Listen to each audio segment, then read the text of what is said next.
I want to once again kind of make a little snippet here, kind of discrediting BLM, but I also want to explain to various constituencies that might see this why is this support for PLO in Gaza and such like? What is this?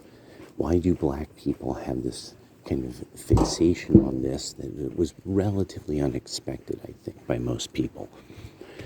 Because, and I know it has to have been kind of unexpected, because whenever I ask anything about anyone, have you ever heard of the 5% nation? They don't know what I'm talking about.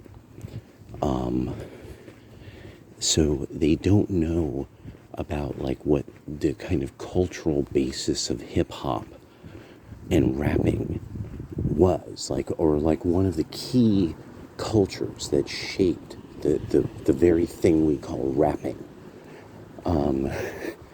And it's because we don't use rap music, Rap City, Yo MTV raps. We say hip hop, because that then includes 90s R&B style, 90s plus R&B style.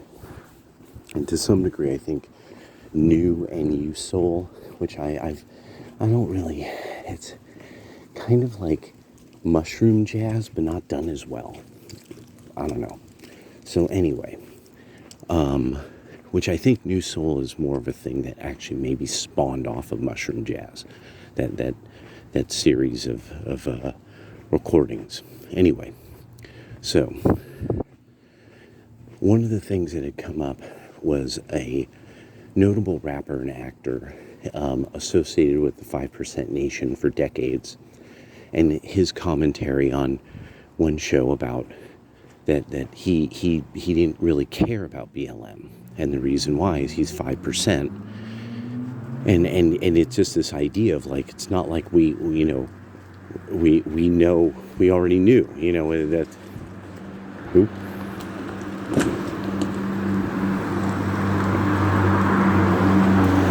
And so that was Lord Jamar who had said that on his in his interview. And so the important part is Lord Jamar then very quickly identified BLM is not our organization. He meant black people. And I think that was clarified in the interview. He said this is an organization of gay people.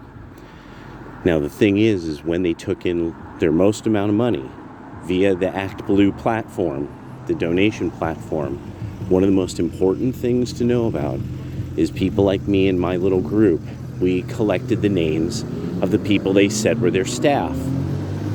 And so, in pictures, they got screen capped.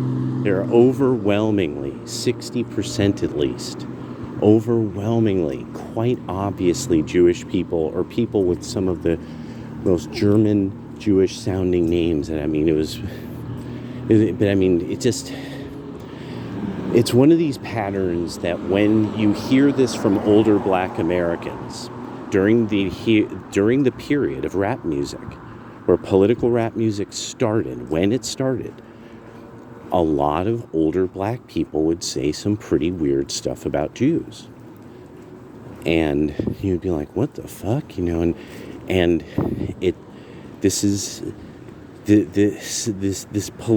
This issue of political allies has stuck in the craw of a lot of people for a long time. This like allegiance, and that they're like, well, what's interesting is where your people are concentrated is not exactly the best place to be, but it's not that bad. While where our people are concentrated, you see, at one time it wasn't bad, but recently it's been getting pretty terrible. And there's only certain approaches that we keep taking over and over and over again. And you guys keep supporting people with only certain approaches to this problem. And so and a lot of people don't get this because they weren't involved in that kind of political culture and that kind of, you didn't have elders that could tell you this stuff. You didn't get a chance to talk to some of these older people like I did. It's just something you get to do. That's why I'm doing these videos. It's not just stuff I'm coming up with in my head. It was stuff eventually I had to face with the red pill and the black pill and all that had to face. No, the old people used to say this. And it was very, very, very, very uncomfortable. You'd be sitting there as like some teen-year-old, like, oh my God, dude, this fucking old black man hates Jews, bro. But it's just that he was there. He was there during the 60s. He was born during the early 50s. He was there during the 60s, and during the 70s, everybody went their way. And by the 80s, we saw who ended up with houses in the suburbs. And he's, just telling it how he sees it. So a lot of people need to understand this, who made money off of jazz and soul music in the long run. All right, later.